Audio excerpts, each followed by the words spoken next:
नमस्कार, मैं हूं मनोज वर्मा और आप देख रहे हैं हमारा खास कार्यक्रम अटेंशन। जय आदिवासी युवा संगठन यानी जेएस की सक्रियता ने कांग्रेस और भाजपा दोनों को परेशान कर दिया है। जेएस दलितों और ओबीसी के साथ आदिवासियों का गठबंधन बनाकर चुनावों को प्रभावित करने की तैयारी में है। यह संगठन भले उतना शक्तिशाली ना हो, लेकिन 80 विधानसभा सीटों पर अपना प्रभाव दिखाने और खेल बिगाड़ने की तैयारी में जुटा है। भाजपा के लिए चिंता इस बात की है कि जेएस की योजना दलित और ओबीसी को साथ लेने की है। इसका थोड़ा बहुत असर हो सकता है, लेकिन कांग्रेस के लिए गंभीर चिंता की बात है। कांग्रेस का साल 2018 में जेएस से चुनावी गठबंधन था। हीरालाल अलावा कांग्रेस के टिकट पर चुनाव लड़े और जीते भी।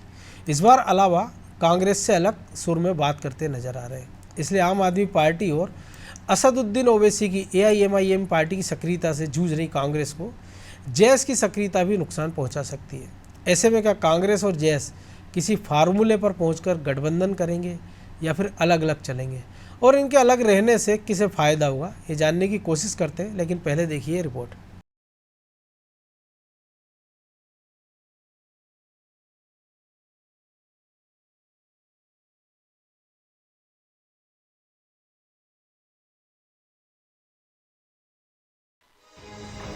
जयस यानी जय आदिवासी युवा संगठन मध्य प्रदेश की सत्ता में खलबली मचाने को तैयार है। जयस की नजर 80 विधानसभा सीटों पर है, जहां आदिवासियों की बहुलता है और दलित भी पर्याप्त संख्या में है। आदिवासियों और दलितों के साथ ओबीसी को जोड़कर जयस नया दबाव समूह बनाने की कोशिश में है। पिछले विधानसभा चुनाव में जयस का गठबंधन कांग्रेस के साथ था और कांग्रेस को सत्ता मिल गई थी। इस बार जयस कांग्रेस से अधिक सीटों की मांग कर रहा है। हालांकि कमलनाथ ने कहा है कि जयस और कांग्रेस का डीएनए एक है, लेकिन अभी तक दोनों के बीच में तालमेल का कोई संकेत नहीं मिल रहा। इसलिए जयस मांझी, मछुआ, मानकर और धनगर जातियों को महापंचायत के जरिए अपने साथ जोड़ने की तैयारी में है। 26 से 27 नवंबर को जयस मांझी समाज के साथ भोपाल में बड़ी बैठक करने वाला है। भाजपा कांग्रेस और जेएस के गठबंधन के टूटने से लाभ उठाने की कोशिश में है। यदि जयस अकेला चुनावी मैदान में उतरता है तो इसका फायदा कांग्रेस की जगह भाजपा को मिलेगा। इसलिए जयस की एकला चलो की रणनीति के पीछे भाजपा की कूटनीति के होने से इनकार नहीं किया जा सकता। बादलों को आता हुआ देखकर मोर नाचने लगते हैं। अब जो जो चुनाव नजदीक आएगा, विभिन्न राजनीतिक दल अपनी कलाबाजियां दिखाएंगे। जयस भी उससे अछूता नहीं है।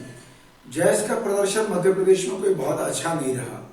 हो सकता है कांग्रेस को ब्लैकमेल करके गठबंधन में ज्यादा सीट हथियाना चाहते हो, या फिर अपने वजूद के लिए लगातार संघर्षरत जयस इस बार पूरी ताकत के साथ चुनाव लड़ करके कुछ सीटें हासिल करके अपना प्रदर्शन बेहतर करना चाहता होगा। मुझे लग रहा है कि जयस इस बार पूरी ताकत के साथ ताल ठोकेगा। कांग्रेस का कहना है कि जयस हमारे साथ है, जो भी मुद्दे हैं उन्हें सुलझा लिया जाएगा। कमलनाथ जयस के जीतने वाले कैंडिडेट्स को विधानसभा टिकट देने की बात पहले ही कह चुके हैं। जयस आदिवासी वर्ग के बीच में एक लोकप्रिय संगठन है जो कि लगातार आदिवासियों के हितों में काम करता है। पिछले विधानसभा चुनाव में भी आदिवासी हितों को देखते हुए जयस द्वारा कांग्रेस का बड़े पैमाने पर समर्थन किया गया था और उसका कांग्रेस पार्टी को लाभ भी हुआ था। और हमें पूरी उम्मीद है कि भारतीय जनता पार्टी सरकार में जिस तरह से आदिवासियों पर अत्याचार हो रहे हैं, आदिवासियों का शोषण किया जा रहा है, जयस आदिवासी वर्ग के बीच में भाजपा की कलई खोलेगा, आदिवासी वर्ग को जागरूक करेगा। और जयस और आदिवासी वर्ग अच्छे से जानते हैं केवल और केवल कांग्रेस पार्टी और कमलनाथ जी ही आदिवासी वर्ग के हितों का संरक्षण करते हैं।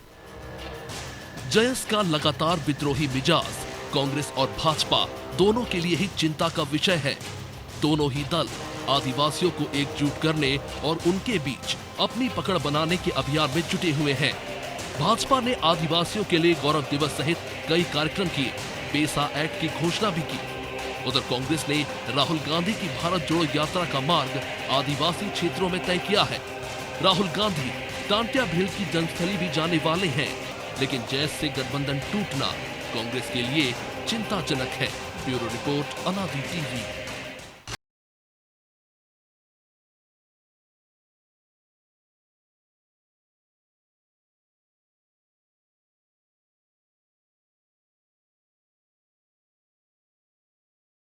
तो इसी मुद्दे पर चर्चा करने के लिए जुड़ गए हमारे साथ वरिष्ठ पत्रकार सुरेश शर्मा और खिलावन चंद्राकर जी। बहुत स्वागत है आप दोनों का अनादि टीवी में। नमस्कार। और सबसे पहले शर्मा जी आप ही के पास कि एक संगठन आपने बना दिया, लेकिन जो उसके चुनाव लड़ने के लिए जो उसको ढांचा चाहिए होता है वो एक बड़ी कवायद है, और नेताओं की जो आपसी फाड़ हम देख रहे हैं जेएस के अभी से, और इसके साथ ही अगर हम बात करें कि जिन सीटों की वो बात कर रहे हैं तो अलग अलग हम देख रहे हैं लगभग 50 से ज़्यादा जातियों आदिवासी बटे हैं, कहीं भील है, भिलाला है, कोरकू है, सहरिया है। इन सबको एक छाते के लाना ही बड़ी चुनौती है। तो ऐसे में जो गैर दूसरे पार्टियां हैं या जो दूसरा वोट बैंक है, कि आप ओबीसी की बात कर रहे हैं कि पाटीदार को जोड़ लेंगे, धनकर को जोड़ लेंगे, तो देखने सुनने में अच्छा है, लेकिन एक बड़ी चुनौती तो है ही। चुनौती मुझे कई बार थोड़ा सा अजीब सा सोचने जैसा बनने वाला मामला बन जाता है जी। और वो ये है कि हम एक एनजीओ को एक राजनीतिक पार्टी के रूप में मान्यता कैसे दे रहे हैं, और कमलनाथ जी को राजनीतिक रूप से हम सब लोग सर्वाधिक परिपक्व नेता मानते हैं। जब उन्होंने उनसे मंत्री बनने लायक नहीं समझा, तब हम कैसे मान सकते हैं कि वो 80 सीटों तक जो है प्रभाव डाल जाएगा। वो 1-2 सीटों पर इसलिए प्रभाव डाल। आपकी आवाज़ नहीं आ रही शर्मा जी। अब आ रही है मेरी आवाज? जी अब आई जी। हाँ, वो बीच में, तो मैं क्या शुरू से करूं? नहीं बिल्कुल। हाँ जी। नहीं, मैं पहला तो ये कह रहा हूं कि एक एनजीओ को जो है हमने राजनीतिक पार्टी के रूप में मानने जैसा वातावरण कैसे कर दिया, एक जी। दूसरी बात ये है कि एक वो व्यक्ति जिसका बहुत ज्यादा कोई पॉलिटिकल समझ नहीं है, वो जाकर के घूमेगा और प्रदेश में जो है 80 सीटों पर वो असर डाल जाएगा। एक तो ये दूसरी बात। तीसरी बात ये कि यदि मान लो डॉक्टर हीरालाल अलावा जैसा तेजस्वी व्यक्ति भारत की राष्ट्रपति के सामने भी प्रभावशाली हो जाएगा। आप शहडोल में राष्ट्रपति जी आए थे, क्यों आए थे? क्या हम इस राजनीतिक कारण को नहीं समझते क्या?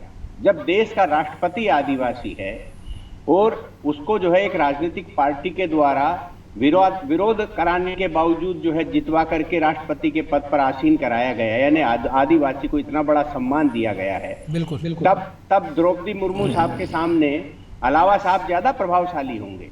तो मुझे ये कई बार लगता है कि हम आदिवासी समाज को आंकने में कहीं कहीं भूल करते हैं।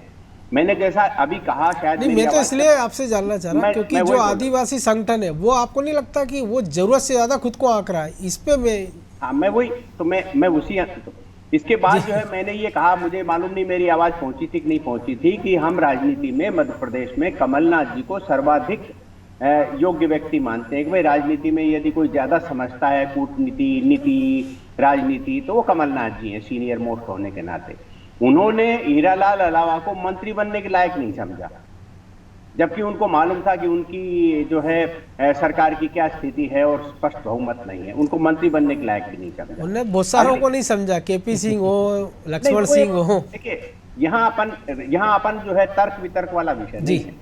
मैं केवल उसकी जैस की बात कर रहा हूं कि भाई जैस को यदि हम इतना गंभीर ले रहे हैं तो जैस के नेता को मंत्री बनने लायक भी नहीं समझा केपी सिंह, और ये उनका इंटरनल राजनीति का मामला है। बिल्कुल, उस पर अपन फिर चर्चा कर लें।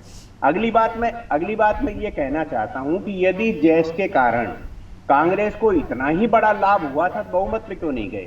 क्योंकि कांग्रेस जो है अपने हिसाब से 90 सीटें और ये आसपास लेने जैसी स्थिति बनती रहती है, मोटे तौर पर पहुंच जाती है। तो आप कितने ले गए? 114 लेके गए।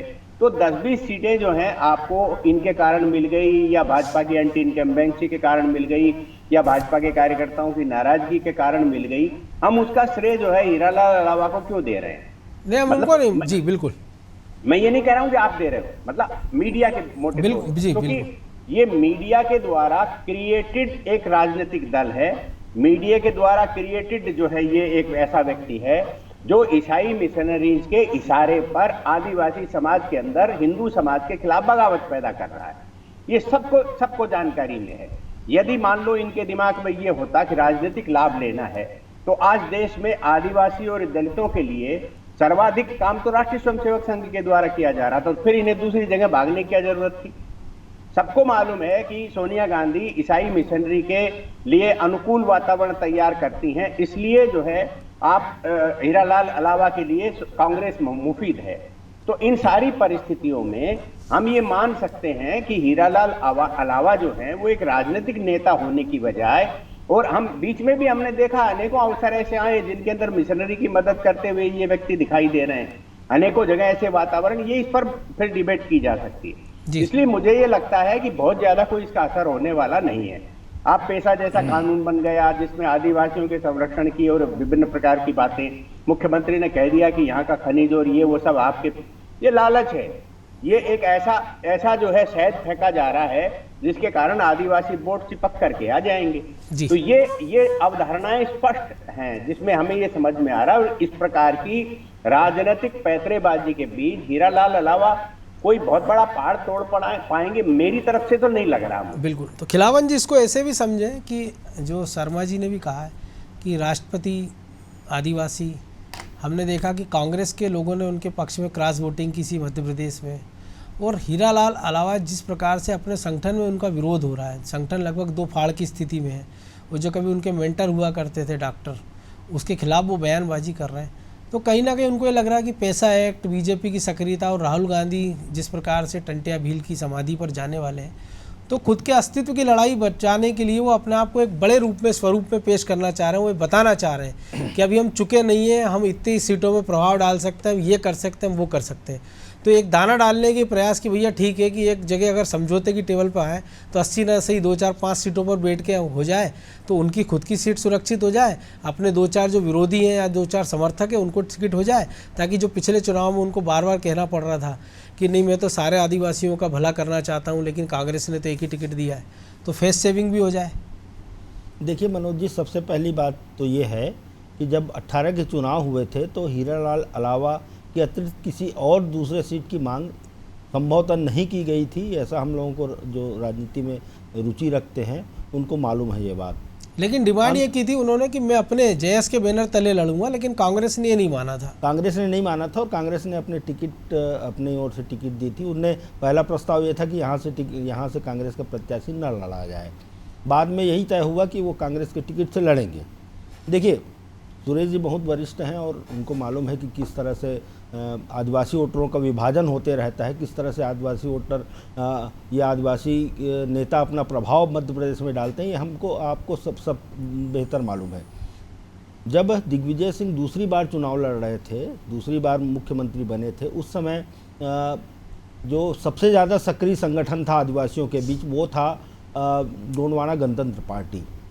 कांग्रेस ने उनसे गठबंधन की थी, उनको 4-5 सीट दिया गया था। 5 सीट में से सिर्फ 2 सीटों पर जो है वो उनकी विजय प्राप्त हुई थी, बाकी 3 सीटों पर हार गए थे। और जो फ़ायदा मिलना था कांग्रेस को वो मिल गया था। कांग्रेस ने फिर से दूसरी बार जो है दिग्विजय सिंह के नेतृत्व में सरकार बनाने में कामयाब हुई।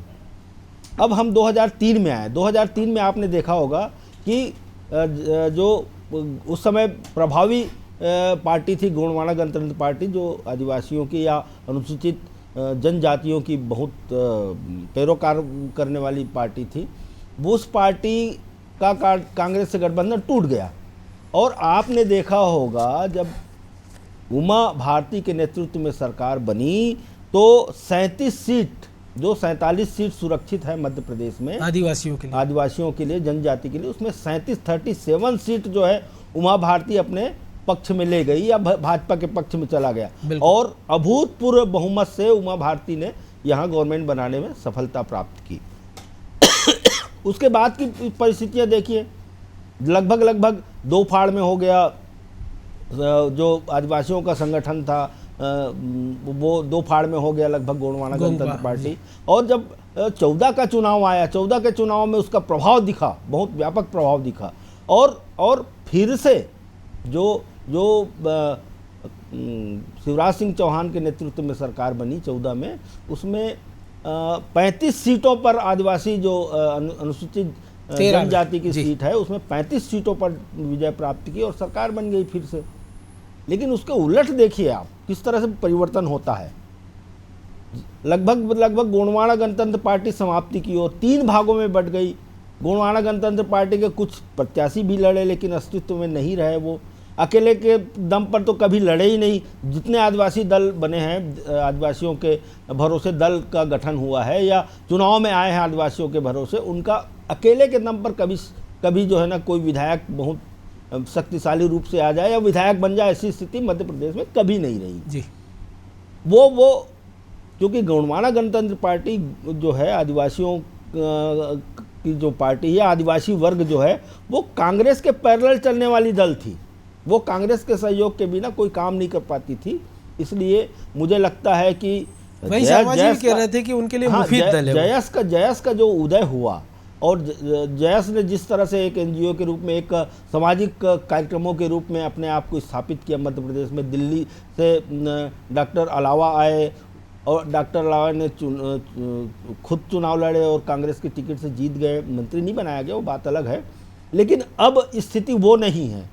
अब जयस के द्वारा कांग्रेस पर बहुत भारी दबाव बनाया जा रहा है कि मांगा जा रहा है कुछ, मुझे जो अंदाज़ा मेरे पास जो जानकारी है उसमें 10 से 11 सीट जो है खास तौर पे मालवा और निमाड़ अंचल में मांगा जा रहा है। जी बिल्कुल शर्मा जी, तो जी आऊँगा मैं आपका जी 10, 11, 12 सीटें अगर दे भी दी जाए तो जो गोंगपा का हमने देखा कि प्रभाव एक समय देखा, क्योंकि जैसे मैंने कहा कि भील भिलाला अलग अलग सब चल रहे हैं और कोई ऐसा जातिगत कोई वोट बैंक भी आदिवासियों का नहीं है, ना कोई ऐसा लीडर है हीरालाल अलावा भी कि अपने अलावा वो बगल की 2-4 सीटों पे अपने नाम पर वोट दिला दे। तो ऐसे में तो बीजेपी के लिए तो मुफीद स्थिति है कि अगर विरोधी वोट है, आदिवासियों को नाराज़गी का वोट होगा तो वो कांग्रेस और जयस में बढ़ सकता है। तो बीजेपी तो चाहेगी कि जयस अकेले लड़ ले, और जो आप कह रहे हैं कि कांग्रेस के हिसाब से मुफीद है, तो शायद हीरालाल अलावा को ये भी एक संकट होगा कि मुझे टिकट मिलेगा नहीं मिलेगा, अगली बार जीतूंगा नहीं जीतूंगा, क्योंकि जयस के उनके साथ ही नाराज़ हैं। तो कम से कम समझौते की टेबल पर आकर 1-2 सीटें ही सही मिल जाए, या 2-4-10 लोग ऐसे मिल जाए जिनके नाम पर वो राजनीति चमकाते रहें। मनोज जी, एक सवाल है बड़ा गंभीर किस्म का कि आप 5 साल विधायक रहे, आप आदिवासियों के लिए क्या ऐसी योजना लेकर के आए? कमलनाथ जी की सरकार में आप क्या लेके आए? शिवराज जी की सरकार में आपने कौन सा ऐसा प्रस्ताव दिया जिसको आप उल्लेखित करोगे कि मैंने आदिवासियों के भाग्य बदलने के संबंध में ये प्रस्ताव दिया? आपने तो कोई प्रस्ताव नहीं दिया, आप तो सीटें मांगने का प्रस्ताव दे रहे हो। तो ये आदिवासी समाज, अन्य समाज मतदाता के रूप में जब भी कोई होता है तो वो सरकार के परफॉर्मेंस को देखता है। वो आप कितने चमकदार हो इससे क्या लेना देना। कई मामलों में आप और हम भी बहुत चमकदार हैं, लेकिन हमें कोई वोट थोड़ी मिलते हैं। बिल्कुल। लेकिन वास्तविकता ये है कि आपका विजन जो है, और आपने 5 साल जनप्रतिनिधि रह करके किस विजन को प्रस्तुत किया है, वो आपको जो है कारगर सिद्ध करती है। हम कमलनाथ जी को मध्य प्रदेश का सबसे फेलियर मुख्यमंत्री क्यों बोलते हैं? इसलिए तो बोलते हैं कि उनने ऐसा कोई विजन पेश नहीं कर पाए जिसमें एक बहुत जानकार जो है कमलनाथ, जिसका वैश्विक महत्व था, और जिन्होंने डंकल प्रस्ताव जैसे मामलों को भारत की साख बनाने का काम किया, लेकिन मध्य प्रदेश के मुख्यमंत्री के रूप में वो कोई ऐसा प्रोजेक्ट नहीं दे पाए। बाबूलाल जी गौर जब मुख्यमंत्री बने तो हम सब लोग ये कहते थे कि नगर पालिका से ज्यादा नहीं उठेंगे, लेकिन गोकुल ग्राम और अयोध्या बस्ती नाम की 2 योजनाएं देकर के उन्होंने बता दिया कि उनके पास कुछ विजन है। उमा भारती मुख्यमंत्री बनी तो हमें सबको मालूम था कि इस आदमी सत्ता में ज्यादा दिन नहीं रह पाएंगी, लेकिन पंचायत जैसे प्रोग्राम देकर के उन्होंने ये बताने की कोशिश की कि जंगल, जमीन, जन, ये सब मिला करके वो एक बड़ा विजन रखती हैं। गाय गरीब सब थे उसमें। बिल्कुल। शिवराज जी जब मुख्यमंत्री बने तो हम सब लोगों को अच्छे से ये समझ में आ गया कि शिवराज जी ने ऐसी योजनाएं दी हैं जो पूरे देश भर में चर्चा का केंद्र बनी है। लेकिन कमलनाथ जी ने क्या दिया है? अखबारों की बिल्डिंगें तोड़वाने के अलावा क्या काम किया है इन्होंने? तो पत्रकारों का शोषण दबाने के और उनको प्रेशराइज करने के अलावा क्या काम किया इन्होंने? ये बताएं, कोई कांग्रेस का प्रवक्ता बताए कि कमलनाथ जी की उपलब्धि है। कर्जा भी देना था। मैं कल ही मनोज जी वो कागज फिर मेरे सामने आ गया जी। 7,600 करोड़ रुपया एनपीए का सबसे पहले दिया, और फिर 12,000 मतलब किसानों को जो बाकी का पैसा दिया, टोटल 14,000, उसमें से 7,000 तो उनको चला गया, और 6,000 लगभग जो है वो किसानों को, छोटे किसानों का कर्जा माफ हुआ। और उसमें भी सबसे बड़ी बात क्या हुई, आपकी जानकारी के लिए बता दूं कि केंद्र सरकार 6,000 रुपया साल भर का जो किसानों को देने वाली थी वो नहीं आने दिया। तो आपने जितना माफ किया, जितना मुफ्त किसानों को मिलने वाला था प्रधानमंत्री जी की योजना के अंतर्गत, वो मध्य प्रदेश के उस पे तो हमने एक बड़ी लंबी स्टोरियां की थी कि एकदम गांव-गांव जाकर। इसलिए जिसको आप उपलब्धि बता रहे हो कर्ज माफी की, उसके अंदर तो आपने मध्य प्रदेश के किसानों का बड़ा नुकसान कराया है, यदि अपन तकनीकी रूप से देखें तो मेरा कहने का अभिप्राय ये है कि यदि डॉक्टर हीरालाल अलावा साहब जो हैं वो कोई एक ऐसा विजन प्रस्तुत करते जिसमें वो वास्तव में आदिवासियों के उन्नयन के प्रति ध्यान देते हैं, समझ में आता। ऐसा लगा नहीं जी, ऐसा लगा नहीं। अब उसमें आप दो चीजों को साथ समाहित करके देखिए कि पिछले कई वर्षों से हम सब लोग जानते हैं, हम लोग बहुत वर्षों से पत्रकारिता में काम कर रहे हैं कि राष्ट्रीय स्वयंसेवक संघ आदिवासी अंचलों में और दलित क्षेत्रों में कितनी गहराई से जाकर के काम कर रहा है, क्योंकि मिशनरीज तो धर्मांतरण कराने के लिए इन्हीं क्षेत्रों में जाते हैं। हमें धर्मांतरण बचा करके उन्हें अपने घर में रखना है, घर वापसी कराने की बजाय पहले ही घर में रखने की कोशिश कर ले। तो इन सारे तो इसका प्रभाव व्यापक होता है यार, हम देख रहे हैं दमोह की घटना हो चाहे जबलपुर की। तो खिलावन जी शायद एक और चीज़ है कि जो एक इतनी सक्रियता, इतने इन डेप्थ जो काम हो रहे हैं, तो कई बार जो शुरुआत में जो बुलबुला होता है या वन टाइम वंडर जिनको हम कहते हैं कि एक बार चमक दिखाते हैं और गायब हो जाते हैं, तो शायद एक बेचैनी है, एक ज़मीन आधार खिसक रहा है, या जो ठोस ज़मीन नहीं थी लेकिन उसका बुलबुला बड़ा सा बना दिया था मीडिया ने, बाकी लोगों ने कि जैस ये कर देगा, जैस वो कर देगा, जैस ये करने वाला है। तो ये बेचैनी उनको भी समझ में आ रही है, एक छटपटाहट उनको भी लग रही है, और जो बाकी लोग उनके पीछे काम कर रहे होंगे, जो शर्मा जी इशारा कर रहे हैं मिशनरियों का, तो शायद एक उनका भी दबाव होगा कि इतना बड़ा कुछ करके दिखाना पड़ेगा कि लोग आपको गंभीरता से आपके बारे में सोचें, सुने, समझें। देखिए, जहाँ तक जैस की बात है, शर्मा जी कह रहे थे अभी कि जैस का कोई विज़न या उसका कोई विज़न नहीं था हीरालाल अलावा का। मैं बताना चाहूँगा इस मंच से कि लगभग 13-14 पंचायतें, आदिवासी पंचायतें लगातार जैस के द्वारा की गई, अभी भी चल रही है। मेरे अंदाज से 23-24 बिल्कुल 23-24 या 25 कुक्षी में होना है। तो आदिवासी पंचायतें लगातार हो रही है, आदिवासी पंचायतें में प्रस्ताव लगातार पास किए जा रहे हैं। देखिए, जब कमलनाथ की सरकार थी, 15 महीने की सरकार थी, उन दिनों चुनाव ज़्यादा थे। मुझे लगता है कि चुनाव के अवधि में जो काम नहीं कर पाए, या जो अवधि होती है चुनाव आचार संहिता की, उसमें काम नहीं कर पाए। लेकिन हाँ, उन्हें आदिवासी वर्ग के उत्थान के लिए कुछ तो प्रस्ताव लाए थे। और दो चीज़ें ना उसमें, एक हो गया कि आपने महापंचायत में प्रस्ताव लिया है, एक आपने एक विजन दिया कि ये होना, आप तो मांग कर रहे हैं कि ये कर देना था, लेकिन आप ये बताते एक रोल में कि ये होना चाहिए आदिवासियों के हित के लिए और हम यहाँ मदद कर सकते हैं। नहीं, लगातार उनकी बातें होती रही, लगातार कई बार हम लोगों ने मीडिया में, मैंने खुद छापा कई बार कि आदिवासी वर्ग और जो जैस की जो महापंचायत है उसमें क्या बातें उभर के सामने आ रही है, सरकार के सामने क्या प्रस्ताव लाया गया, ये सब हम लोगों ने देखा है। तो उसकी जैस को या हीरालाल अलावा को विज़न विहीन कहना, मुझे लगता है कि एक हम लोग भूल करेंगे इस बात पर। दूसरी महत्वपूर्ण बात जो मैं कहना चाहता हूँ वो यही है कि जैस, मैं पहले भी कह चुका हूँ कि जैस या आदिवासी वर्गों का संगठन है, जो राजनीतिक संगठन या सामाजिक संगठन है, वो अकेले के दम पर कहीं चुनाव जीत जाए किसी सीट पर, यह संभव बिल्कुल भी नहीं है।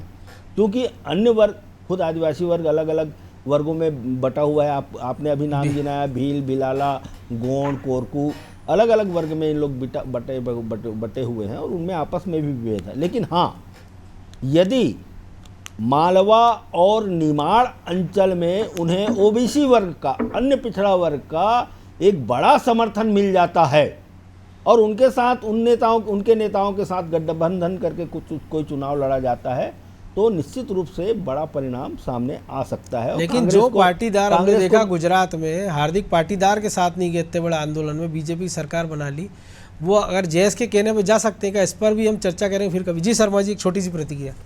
एक लाइन बोलना चाहता हूं कि हीरालाल अलावा के पास विजन नहीं है, ऐसा कहना भूल है। ये समझना ही भूल है कि मैंने ऐसा कहा है। मैंने ये कहा है कि हीरालाल अलावा कांग्रेस की सरकार में कमलनाथ जी के मुख्यमंत्री होते हुए यदि समाज के लिए कोई प्रोजेक्ट ले जाते जिससे समाज का उत्थान होता, या शिवराज जी के सामने कोई ऐसा प्रोजेक्ट रखते जिससे समाज में ये संदेश जाए कि ये समाज के उत्थान का विजन रखते हैं, मेरा ये वाक्य है, इसको इस तरह से नहीं कहा जा सकता कि उसके नहीं पास ठीक विजन है या है। तो नहीं लेकिन है। आपको लगता है कि जो कमलनाथ ज्योतिरादित्य सिंधिया की नहीं सुनते थे वो हीरालाल अलावा की सुनते थे, तो इस पर भी हम फिर कभी चर्चा करेंगे, लेकिन अब समय इजाज़त नहीं दे रहा है, इसलिए चर्चा को ही विराम देना होगा। तो निश्चित तौर पर जेएस के सामने एक बड़ी चुनौती है। सबसे बड़ी चुनौती तो यही है कि जो पिछला उसका वोट बैंक है उसको बरकरार रखना। खुद हीरालाल अलावा को ये देखना होगा कि उनकी सीट कैसे सुरक्षित रहे। इसके साथ ही जिन युवाओं ने बड़ी उम्मीदों के साथ उनके साथ किले से किला लड़ाया, सामाजिक लड़ाइयाँ लड़ी, गांव-गांव तक उन्होंने संघर्ष किया, वो उसके साथ बरकरार रहे। तो उसके लिए उनके पास क्या विजन है ये भी बताना होगा। और बड़ी चुनौती ये भी है कि वो भले कागज़ों में अच्छी बात लगे कि वो माझी जाति को साथ लाएंगे, धनगर को, पाटीदार को, लेकिन सबसे बड़ी बात है कि पहले उनको आदिवासियों को साधना होगा, उनको अपने साथ बनाए रखना होगा, क्योंकि अगर वो ऐसा नहीं कर पाए तो उनके खुद के अस्तित्व पर भी संकट मंडरा सकता है। अटेंशन में आज इतना ही, मुझे दीजिए इजाज़त और आप देखते रहिए अनाज टीवी। नमस्कार। आपने